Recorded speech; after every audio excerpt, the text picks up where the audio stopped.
ইয়ে হচ্ছে। তোমাদের 10 জন এখনো বেতন দাও নাই ঠিক মতো অগস্ট পর্যন্ত। এটা যে কোনো দিন আমি স্যার অক্টোবর করে দিবে, তারপর আসে চিল্লি করবে স্যার আপনি অগস্ট বলছিলেন কেন দিচ্ছ না? তোমাদেরকে তো বারবার বলা হয়েছে। একজন আমার থেকে টাইম নিয়েছিল নভেম্বরের ফার্স্ট উইক, নভেম্বরের ফার্স্ট উইকও শেষ। তোমাদের কোনো বক্তব্য আছে ব্যাপারে? তোমাদের জন্য সবার রেজাল্ট আটকে আছে, এখন সবার রেজাল্ট যে আটকে আছে, আমি পারি ওই 10 জনকে বাদ দিয়ে রেজাল্ট দিয়ে দিতে পারি, কিন্তু এটা সবাই আবার সাপ্লিমেন্টারির জন্য পরীক্ষা দিতে হবে।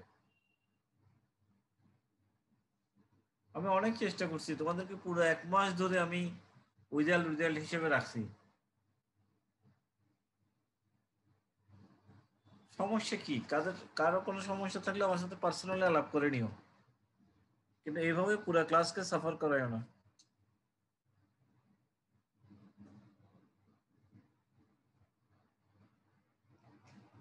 যদি ডিসেম্বরে তোমাদের পরীক্ষা না হয় তাহলে জানুয়ারিতে পরীক্ষা হলে তো আরো লস, জানুয়ারিতে শীত আরো বেশি পড়বে, তখন পড়ালেখা করা আরো কঠিন।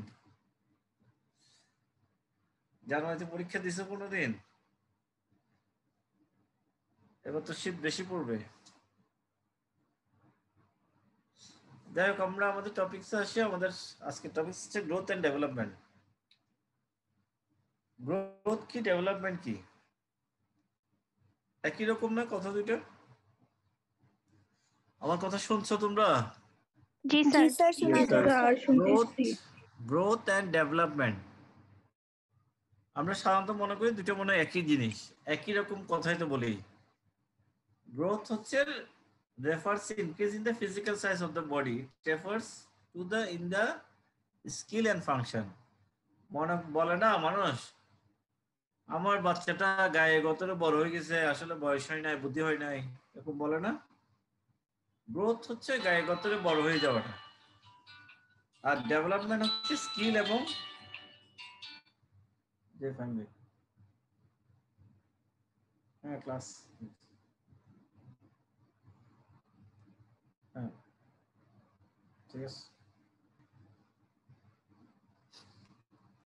তো গ্রোথ হচ্ছে ফিজিক্যালি সাইজে বড় হওয়াটাকে বলা হয় গ্রোথ, আর ডেভেলপমেন্ট হচ্ছে স্কিল এবং ফাংশন। অনেকে দেখবে অনেক মোটা সোটা, অনেক বড়, গায়ে গতর অনেক বিশাল, কিন্তু বুদ্ধিশুদ্ধি একদম কম। ওদের ক্ষেত্রে বলতে হবে যে গ্রোথ হয়েছে বা ডেভেলপমেন্টটা হয় না।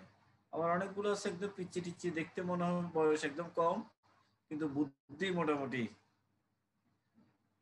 তোমাদের উদাহরণ দিতে পারতেছি না কারণ তোমাদের ক্লাসে কে কেমন আমি জানি না এখন। হ্যাঁ, growth and development are considered together because child growth and development occurs together. একটা বাচ্চা যখন কি বলে বয়সে বাড়বে এবং ফিজিক্যালি বাড়তে হবে, দুটোকে আমরা একসাথে চিন্তা করি। অনেকে বলে না 2 বছর হয়ে গেছে এখনো বাচ্চা হাঁটতে পারে না, বাচ্চা এখনো কথা বলে না, বাপ মা ভালো করে চিনে না, কাউকে চিনে না। তার মানে কি, তার হয়তো গ্রোথ হচ্ছে কিন্তু ডেভেলপমেন্টটা ঠিকভাবে হচ্ছে না।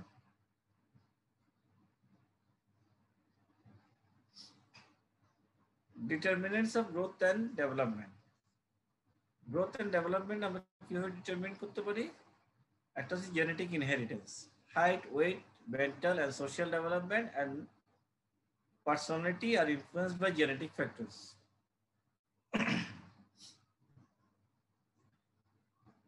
এটা কি জিনিস কেউ কেউ বলো তো? Genetic inheritance, height, weight, mental and social development and personality are influenced by genetic factors.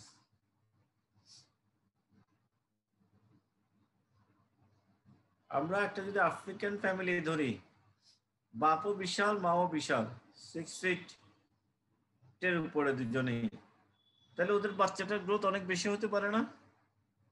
G sir. Yes sir. হাতির বাচ্চা তো হাতির সমানই হবে না? জি স্যার। বাচ্চার সাইজ কেমন? হাতির বাচ্চা যতই শুকনা হোক কেন, এটা একটা বাচ্চা হাতি। আর বিড়ালের বাচ্চা যতই বড় হৃষ্টপুষ্ট হোক না কেন, এটা ওটা সাইজ নিশ্চয়ই হাতির বাচ্চার সমান হবে না। তাহলে জেনেটিক ইনহেরিটেন্স, যাদের দেখা যায় এক এক এরিয়ায় এক এক রকম, যেমন ধরো জাপানের ওদের হাইট হবে অনেক কম, আবার বিভিন্ন জায়গায় হাইট অনেক বেশি হয়। তাহলে তুমি একজনের সাথে একটা ঠিক করে রাখলা যে 1 বছরের বাচ্চার হাইট এত হইতে হবে, এটা ঠিক না। এটা এরিয়া টু এরিয়া ডিফার করবে, বিভিন্ন রকম হতে পারে হাইট ওয়েট। ওই জায়গার জন্য কত হাইট হইলে কত ওয়েট হইলে নর্মাল, সেটা আগে থেকে ফিক্সড করে রাখতে হবে। তাহলে জেনেটিক ইনহেরিটেন্সের উপর অনেক হাইট ওয়েট এগুলো নির্ভর করে। Mental and social development, personality, এগুলো এক এক ফ্যামিলির বাচ্চাদের ক্ষেত্রে এক এক রকম হয়। একটা বস্তির বাচ্চা এবং একটা হায়ার ক্লাসের বাচ্চার মধ্যে মেন্টাল সোশ্যাল ডেভেলপমেন্ট পার্সোনালিটি এগুলোর মধ্যে অনেক পার্থক্য থাকে। Nutrition influences growth and development before birth and after birth. একটা বাচ্চা জন্ম নিতে একদম ছোটখাটো জন্ম নিচ্ছে, তার নিউট্রিশন, সে তো আর এই জন্মের পর পরেই ফুলে ফেপে অনেক বড় হয়ে যাবে না। As growth rate is maximum during fetal life and first year of life and then again puberty. Growth রেটটা ম্যাক্সিমাম হয় ফিটাল লাইফে, ফার্স্ট ইয়ার অফ লাইফে এন্ড এগেইন পিউবার্টি। পিউবার্টি মানে কি? বয়সন্ধিকাল। বয়সন্ধিকালে ওদের গ্রোথ বেশি হয়।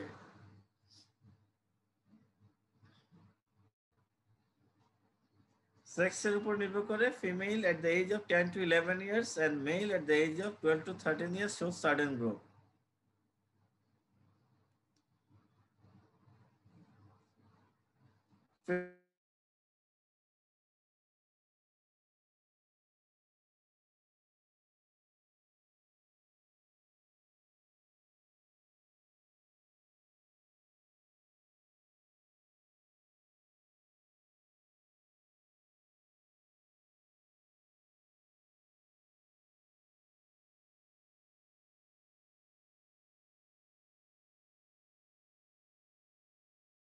করছে এগুলো থেকে শিখে।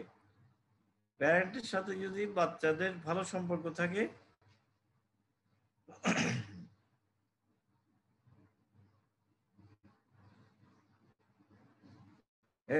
এরপর infections of the mother during pregnancy such as syphilis affects the intrauterine growth.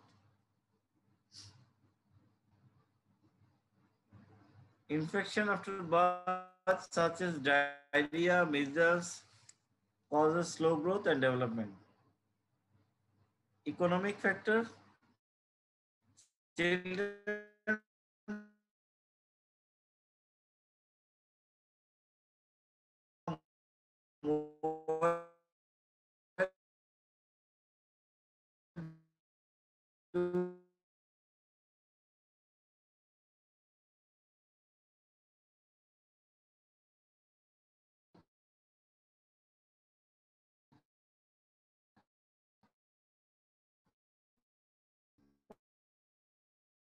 where to do families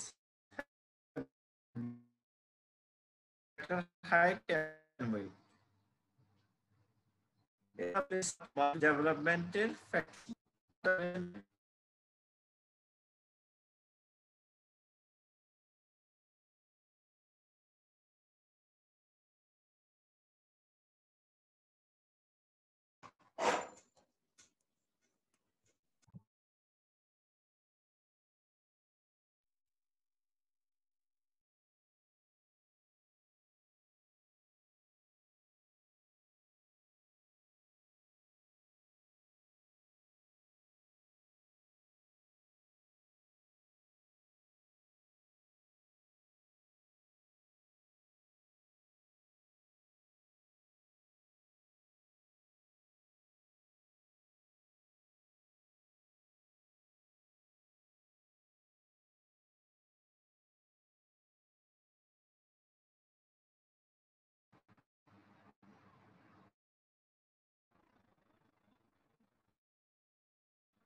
শুনতেছো তো?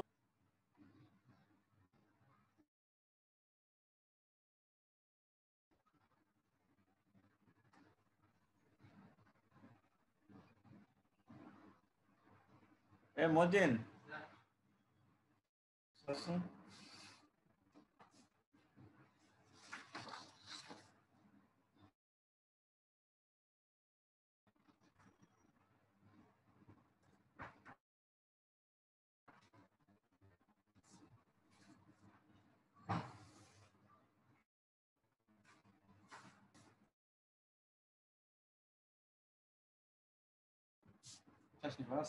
না না কারেকশন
ভাবতে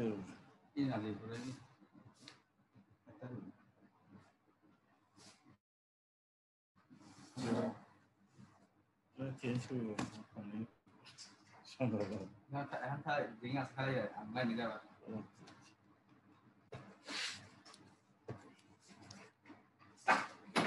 আসো তোমরা জি স্যার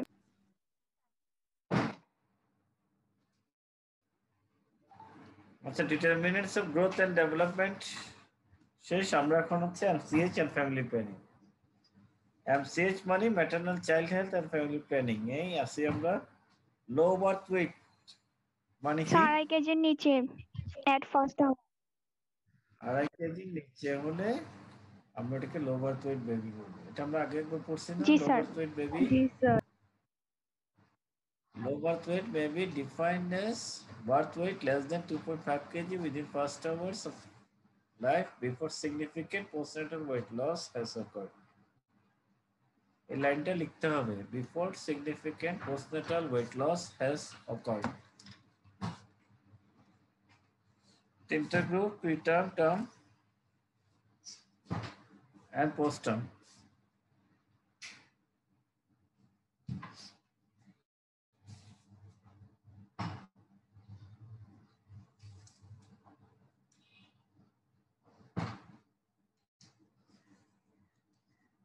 এই যে low birth weight baby growth and development, এগুলো আমরা দেখি কিভাবে? রোড টু হেলথ চার্ট দিয়ে।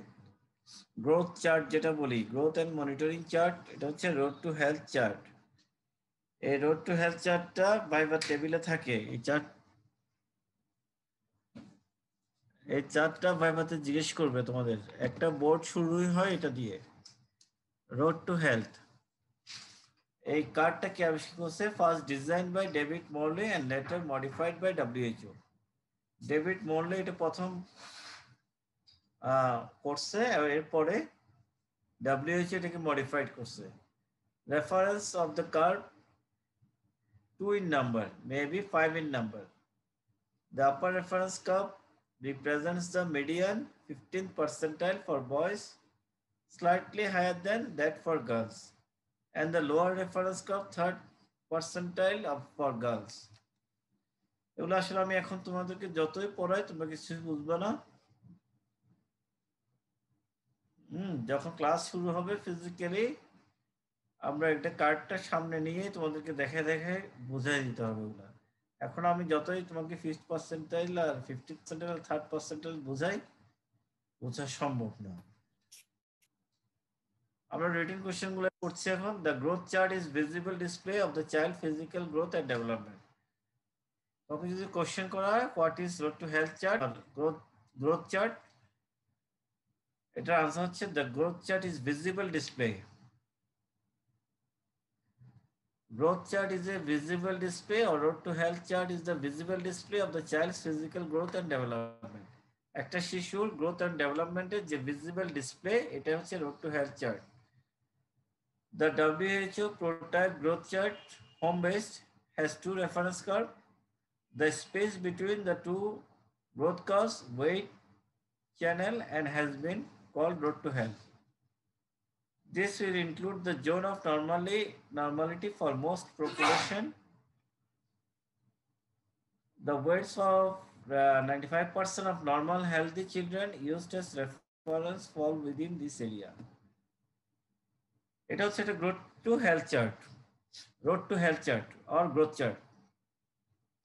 এখানে 5টা ভাগ দেখো, বার্থ থেকে 1 বছর পর্যন্ত, 1 থেকে 2 বছর, 2 থেকে 3 বছর, নিচের দিকে একদম নিচের দিকে দেখো বার্থ থেকে 1 বছর।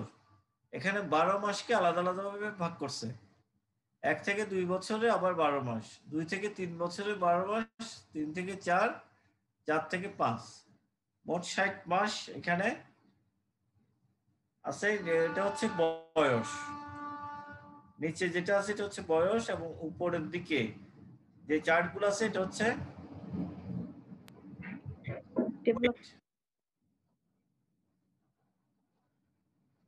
তাহলে ধরো একটা বাচ্চা 3 মাসের সময় ওয়েট হচ্ছে 10 কেজি, আমরা নিচের থেকে এদিকে 3 মাস বের করব আর ওদিক থেকে 10 কেজি বের করবো, একটা ড্রপ দিলাম ওই জায়গায়। এরপরে সে পরের মাসে আবার দেখলাম 11 কেজি, তাহলে 10 থেকে 11-র দিকে যাবে। এভাবে আস্তে আস্তে প্রতি মাসে আমরা যখন একটার সাথে একটা পয়েন্ট যোগ করব, একটা লাইন হবে। এই লাইনটা যদি উপরের লাইন এবং নিচের লাইনের মাঝখানে হয় তাহলে বাচ্চার গ্রোথ ঠিকভাবে হচ্ছে। আর যদি এই নিচের লাইনের নিচে হয়ে যায়,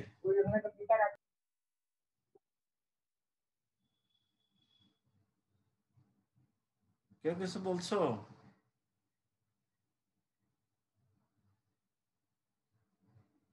আমার কথা শুনছো? হ্যাঁ, উপরের লাইন এবং নিচের লাইনের মাঝখানে যদি গ্রোথ হয় তাহলে বাচ্চার গ্রোথ ঠিক আছে, গ্রোথ। আর যদি নিচের লাইনের নিচে হয় তাহলে এটা কি হবে? লো birth wait.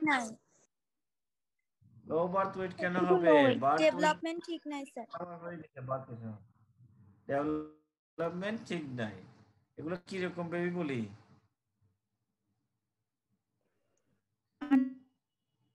Delayed growth. Delayed growth. হ্যাঁ, গ্রোথ ডিলেড গ্রোথ বলবো না, আমরা বলবো ম্যালনিউট্রিশন। ঠিক আছে? ম্যালনিউট্রিশনের বাচ্চার গ্রোথ আর ডেভেলপমেন্ট ঠিকভাবে হবে না। তাহলে এর নিচের লাইনের নিচে যদি থাকে বাচ্চা হচ্ছে ম্যালনিউট্রিশন। আর যদি একদম উপরের লাইন যেটা দেখছো এটার উপরে হয় তাহলে কি হবে? Overgrowth. Overnutrition. Over nutrition.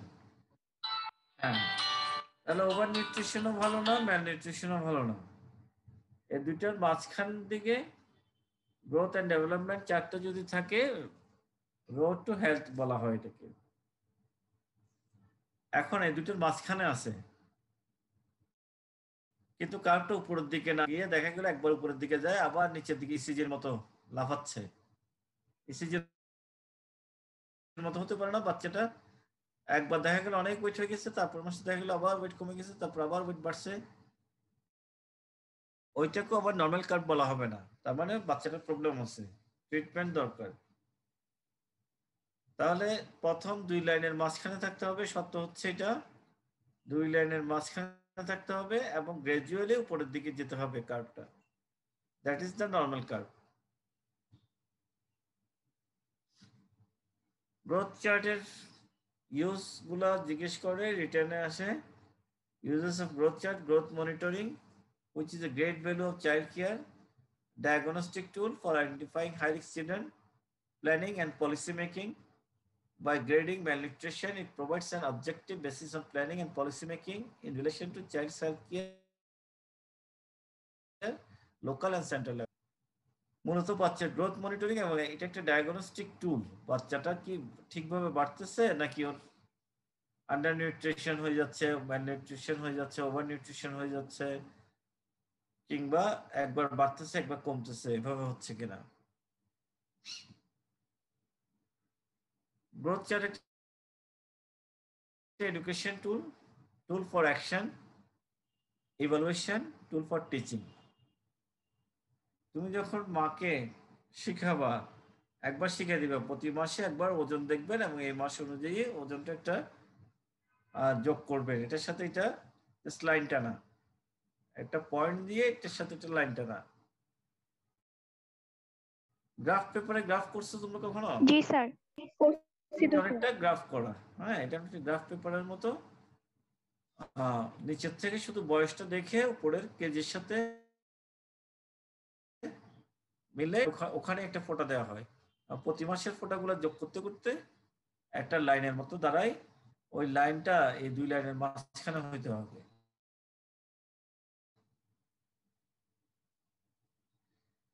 এটাই গ্রোথ চার্ট, এবং গ্রোথ চার্টের ইউজ গুলো হলো 7টা। Key elements for child survival program, UNICEF has put forwarded a 7 strategy for child health regulation, properly known as GOBI FFF. একটা বাচ্চার গ্রোথ মনিটরিং দেখার জন্য আমরা কি কি দেখবো, কি এলিমেন্টস গুলো কি কি। ইউনিসেফ বলছে এটা মনে রাখার জন্য করা হয়েছে GOBI FFF। জি দিয়ে growth monitoring, oral dehydration therapy, breastfeeding, immunization, female education, food supplementation, and family spacing or planning. Growth monitoring, oral dehydration therapy, breastfeeding, immunization, female education, food supplementation, family spacing, and planning. যখন একটা student ভাইভাতে মোটেও মুখ খুলতে পারে না, কিন্তু টিচারের মনে হয় ওকে পাস করাই দিই, ভয়ে মনে হয় পারছে না, তখন তাকে জিজ্ঞেস করা হয় GOBI FFF কি। এইটাও যদি কেউ না পারে তাকে কনফার্ম ফেল করানো হয়। তাহলে এটা মুখস্থ। UNICEF has put forwarded a set of 7 strategies for child health regulation properly. একটা চাইল্ডের গ্রোথ ঠিক মতো হচ্ছে কিনা এটার জন্য আমরা কি দেখি, গ্রোথ মনিটরিং করি, ওরাল ডিহাইড্রেশন থেরাপি করি, breast feeding, immunization, female education, food supplementation, and family spacing or planning. এরপর হচ্ছে একটা বাচ্চা এইমাত্র জন্ম নিল, বাচ্চাটার অবস্থা কি কিভাবে বুঝবা? একটা বাচ্চা এইমাত্র জন্ম নিচ্ছে, আমরা কিছু স্কোরিং করি, এটাকে বলা হয় অ্যাপগার স্কোর। অ্যাপগার 5টা জিনিস দিয়ে 5টা জিনিস বোঝানো হবে। The very first test given to a newborn occurs in the delivery or birthing room right after the baby's birth. The test was designed to quickly evaluate a newborn's physical condition and to see if there is an immediate need or extra medical or emergency care.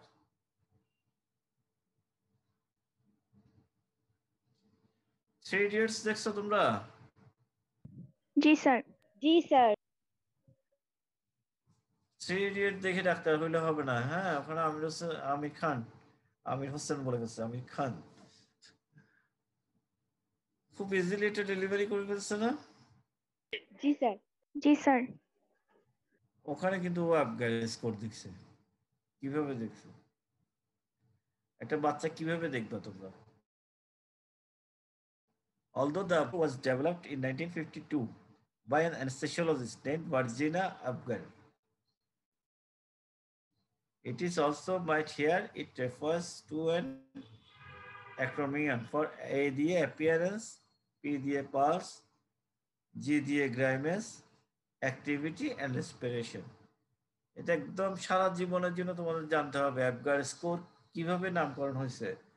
যদিও এটা Virginia অ্যাপগার আবিষ্কার করছে 1952-তে, but কিন্তু ওনার নাম অনুসারে অ্যাপগার হয়নি। অ্যাপগার হয়েছে এ দিয়ে অ্যাপিয়ারেন্স, পি দিয়ে পালস, জি দিয়ে গ্রাইমেস, activity and respiration.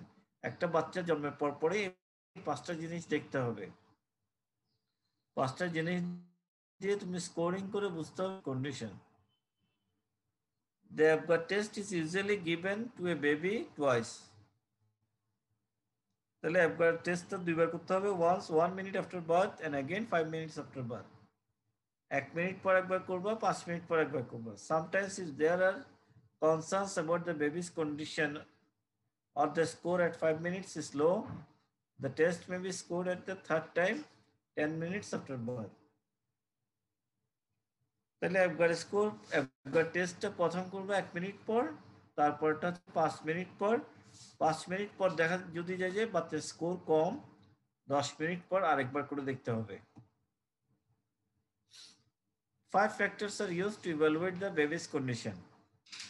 Each factor is scored on the scale 0 to 2, with being the best score. 0 থেকে 2 এর মধ্যে স্কোরিং করা হয়। 2 হচ্ছে সবচেয়ে বেস্ট স্কোর। অ্যাপিয়ারেন্স আমরা কি দেখবো? Skin colour. স্কিন কালারটা কিরকম? স্কিন কালার কিরকম হবে একটা ছোট বাচ্চা, just born baby? Pink colour. Pinkish. লালচে। লালচে। লালচে হবে? বারাক ওবামার বাচ্চারও কি লালচে হবে?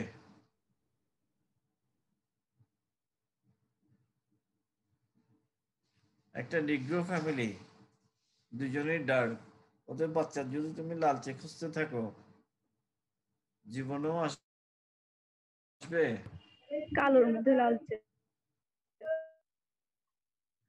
কালোর মধ্যে লাল। হ্যাঁ, এটা বুঝে নিতে হবে। এটা হচ্ছে তুমি দেখতে দেখতে তোমার একটা আইডিয়া হবে কোন দেশে কিরকম। ঠিক আছে? একদম পিঙ্ক যে হবে ওইরকম না, পিঙ্কিশ বলা হয় এটাকে, পিঙ্কিশ বলা হয় কালোর মধ্যে পিঙ্ক যেটা। পালস হচ্ছে হার্ট রেট, গ্রামেস রেসপন্স হচ্ছে রিফ্লেক্স গুলো কেমন, অ্যাক্টিভিটি হচ্ছে muscle tone, respiration, birth rate and effort. আমরা যদি এই চারটা দেখি, appearance, skin colour normal colour all over, hands and feet are pink. হাত এবং হাতের তালু দেখবা, পায়ের তালু দেখবা, এগুলো একটু পিঙ্কিশ কালার টাইপের হবে। যদি এরকম হয় ওর পয়েন্ট হচ্ছে 2। একটা বাচ্চার স্কিন কালার দেখলা, হ্যান্ড এবং ফিট এগুলো যদি পিঙ্কিশ কালার হয়, পুরো বুঝতে পারছো তুমি, তাহলে এটা 2। আর যদি নর্মাল কালার বাট হ্যান্ডস আর ফিট আর নট ব্লুইশ, একটু একটু ব্লু, তাহলে হচ্ছে 1। আর যদি blue grey are pale all over, সারা শরীর দেখতেছো একদম ব্লু হয়ে আছে অথবা গ্রে কালার হয়ে আছে, ওইটা পাবে 0। তাহলে প্রথমে অ্যাপিয়ারেন্স দেখলা 2 মার্ক পাবে, 1 পাবে অথবা 0 পাবে। এরপর পালস, নর্মাল পালস হচ্ছে অ্যাবভ 100 বিটস পার মিনিট। 100 এর উপর যদি পাও পালস তাহলে সে 2 বিলো 100 হইলে 1 আর একদম পালসেই নাই, নো পালস, এটা হচ্ছে 0। গ্রাইমেস হচ্ছে রিফ্লেক্স ইরিটেবিলিটি। বাচ্চাকে কিছু দিয়ে গুতা দিলা, বাচ্চার নাকে একটু সুড়সুড়ি দিলা, বাচ্চা যদি স্ট্রেচিং দেয়, কাফ দেয় আর কেঁদে উঠে, স্টিমুলেশন দেওয়ার পর যদি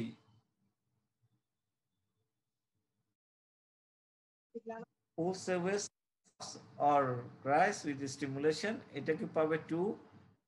আর বাচ্চা একটু কান্নার ভাব করছে, ফেশিয়াল মুভমেন্ট দেখছো কিন্তু শব্দ পাও নাই, ও পাবে 1। আর কোনো ফিলিংসই নাই, বাচ্চাকে গুতাচ্ছ কিন্তু কোনো রকম তার স্নিজিং, কাফিং কিংবা কান্না করার কোনো রকম মুভমেন্ট দেখা যাচ্ছে না, নো রেসপন্স অফ স্টিমুলেশন, ওটা হচ্ছে 0। Activity, muscle tone, active spontaneous movement, arms and legs flex with little movement. হাত পা গুলো একটু নাড়াচাড়া করলে বোঝা যাবে ও হাত পা নাড়াচাড়া করছে কিনা, তোমার হাত দিয়ে করাইতে হবে ওর হাত থেকে। হাত এবং পা যদি সামান্য নাড়াচাড়া করে তাহলে হচ্ছে 1, আর কোনো রকম মুভমেন্ট নাই, একদম ফ্লপি টোন, সেক্ষেত্রে 0। রেসপিরেশন হচ্ছে breathing rate and effort, normal rate and effort, good cry, slow and irregular breathing, weak cry or absent। তাহলে 1 2 3 4 5 এই 5টা জিনিস আমরা দেখলাম। 5টা দেখার পরে 5টা দেখার পরে মার্ক কত হতে পারে? 10। যে বাচ্চা একদম ভালো সে 10 পাইল জি না, স্যার। 0 পাইলো, ওটা কি হবে? Dead baby. ডেট ডিক্লেয়ার করে দিবা, তাহলে তো ইউসুফ স্যার আবার গল্প করা শুরু করবে। এয়ার ব্রেথটা ট্রাই করব। পরবর্তী স্টেপ নিবা কি? হ্যাঁ, প্রথমে তোমাকে বলবো যে এই যে রেফার করলা, তুমি কিসের উপর রেফার করলা? তুমি আইসিইউতে অথবা সিসিইউতে রেফার করে দিবে না, আইসিইউ নিওনেটাল আইসিইউতে রেফার করে সাধারণত। নিওনেটাল আইসিইউতে কিসের উপর রেফার করবা? ওখানে একটা নোট লিখে দিতে হবে, বাচ্চার অ্যাপগার স্কোর 0 অথবা অ্যাপগার স্কোর 5 পর্যন্ত, এই জন্য রেফার করে দিচ্ছ।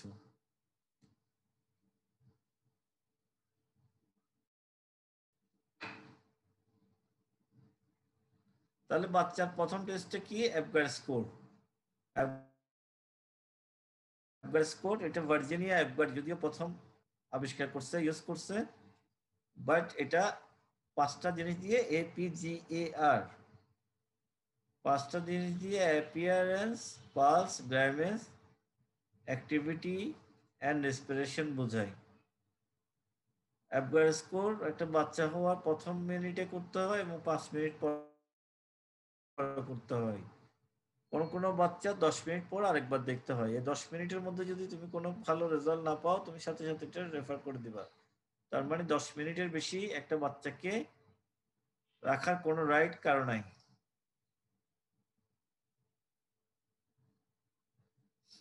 উইনিং কি? স্যার মা যে ব্রেস্ট ফিড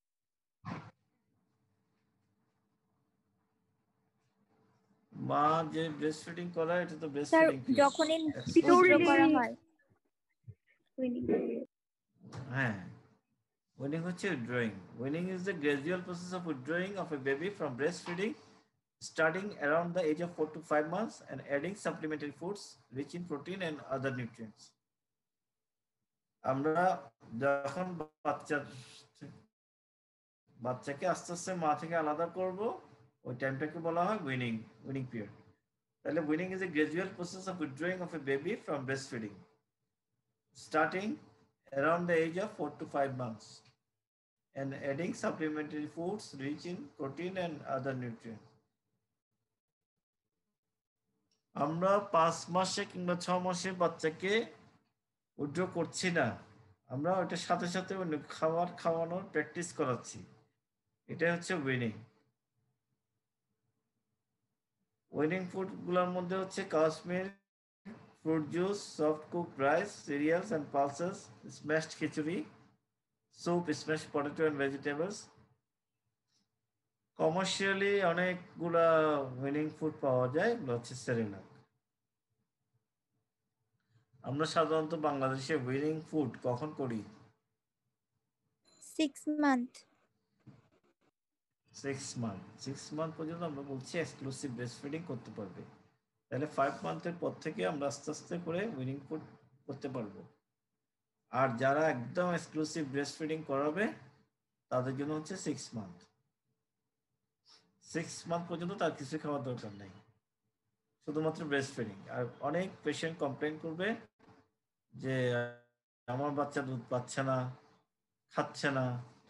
ওদের ক্ষেত্রে আস্তে আস্তে উইনিং ফুড স্টার্ট করবে। বাট শুধু উইনিং করলে হবে না, শুধু এক্সট্রা ফুড দিলে হবে না, ব্রেস্ট মিল্কের পাশাপাশি এগুলো দিতে হবে। প্রপার উইনিং এর ইম্পর্টেন্স গুলো কি কি? Winning period is crucial in child development, and if adequate importance is not given to the child, may suffer from malnutrition and infection. যদি বাচ্চাকে ঠিকমতো খাওয়ানো না হয় উইনিং পিরিয়ডটাতে, তাহলে ডেভেলপমেন্ট হবে না, বাচ্চা ম্যালনিউট্রিশন এবং ইনফেকশনে সাফার করবে। হচ্ছে ম্যাটারনাল এন্ড চাইল্ড হেলথ। এখানে দুইটা জিনিস তোমরা পড়ে নিবা, গুড উইনিং প্র্যাকটিস কি এবং difference between cow's milk and mother's milk.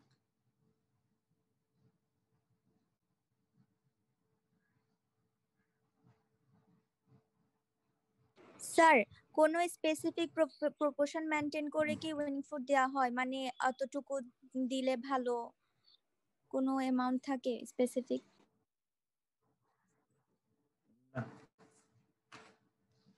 ওরকম স্পেসিফিক যদি দাও, দেখা যাবে বাচ্চা খাচ্ছে না, ওকে জোর করে করে অতটুকু খাওয়াইতে চাইবে।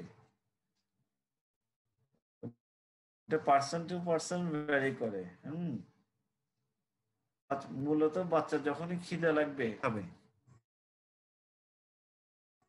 আমরা জোর করে করে বাচ্চাকে খাওয়াতে গেলে সমস্যা হয়ে যাবে।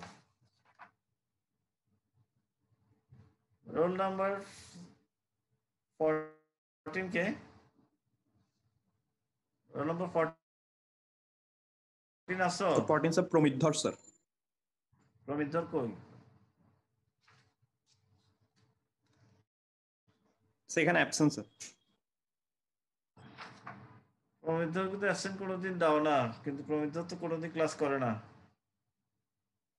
স্যার পার্টিসিপেন্টের শো করলে স্যার প্রেজেন্ট দেওয়া হয় আর কি স্যার। ওকে এটা বলে দিও, ওর এগুলো আমি জানি সবকিছু। ওকে চাকরি করতেছে জি স্যার। এখনো? চাকরির ওখানে বসে বসে সে শুধু অ্যাটেন্ডেন্সটা দেখাই, বেতনও দিচ্ছে না আমাদের।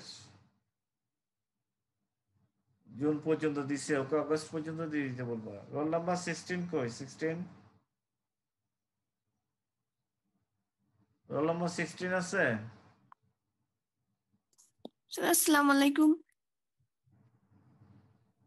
16 দিও আগস্ট পর্যন্ত। হ্যাঁ জি স্যার। এরপর 19 roll number 19 Nasrin. Yes, sir. Assalamu alaikum. Nasrin, কোনো সমস্যা থাকলে আমার সাথে যোগাযোগ করিও তুমি, ঠিক আছে? এরপর রোল নাম্বার 24। স্যার আসসালামু আলাইকুম। মুশকিল, কি সমস্যা স্যার তোমার? আমারটা হচ্ছে স্যার বৃহস্পতিবারে দিয়ে দিও স্যার। আর কত বৃহস্পতিবার করবা? হ্যাঁ, স্যার তোমার জন্য সবাই বিপদে পড়ে যাবে, তো সবাইকে তখন অক্টোবর পর্যন্ত করে দিবে। তোমাদের প্রফ পিছাইলে সবাইকে তখন অক্টোবর বলবে। রোল নাম্বার 30, 31, 32 নাকি 30, 31? রোল নাম্বার 30 আসছে? জি স্যার আসসালামু আলাইকুম। 31 কই? Roll number 31 absent. 30, 31 তোমরা ক্লিয়ার করে দিবা। জি স্যার। রোল নাম্বার জি স্যার, স্যার দিব। দিব তো বুঝতেছি, তোমার আমাদের প্রতিদিন কথা শুনতে হচ্ছে। রোল নাম্বার 33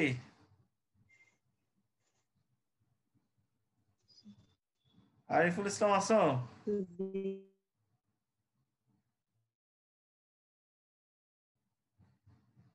37 কই Sadat Hossain? Roll number 37 So 37 absent sir. কদিন ধরে আসছেন? Sir প্রায় ক্লাসে থাকে না স্যার।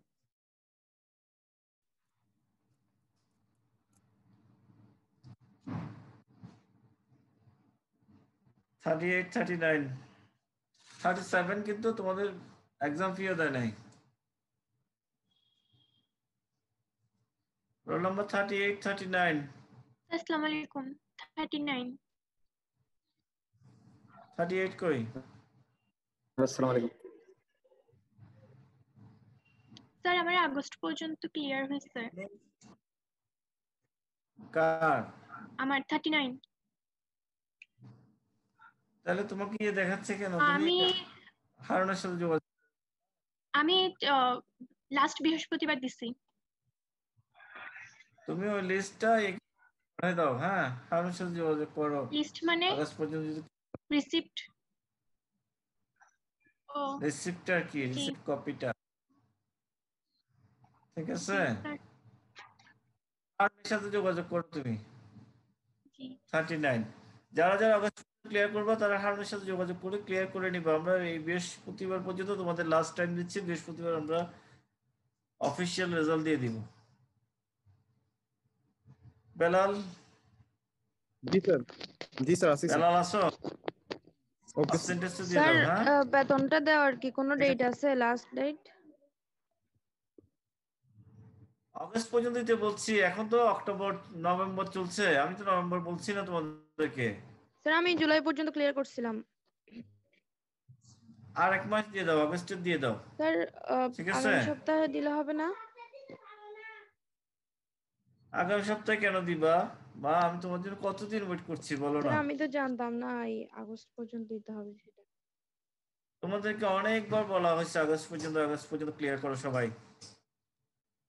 এই বৃহস্পতিবারের মধ্যে ক্লিয়ার করো, যেভাবেই পারো। তোমরা যেভাবে পারো আগস্ট পর্যন্ত ক্লিয়ার করো। ঠিক আছে, কেউ না পারলে আমার সাথে যোগাযোগ করিও আলাদা করে। Okay sir. ঠিক আছে, হ্যাঁ, খোদা হাফেজ। Thank you. আসসালামু আলাইকুম স্যার।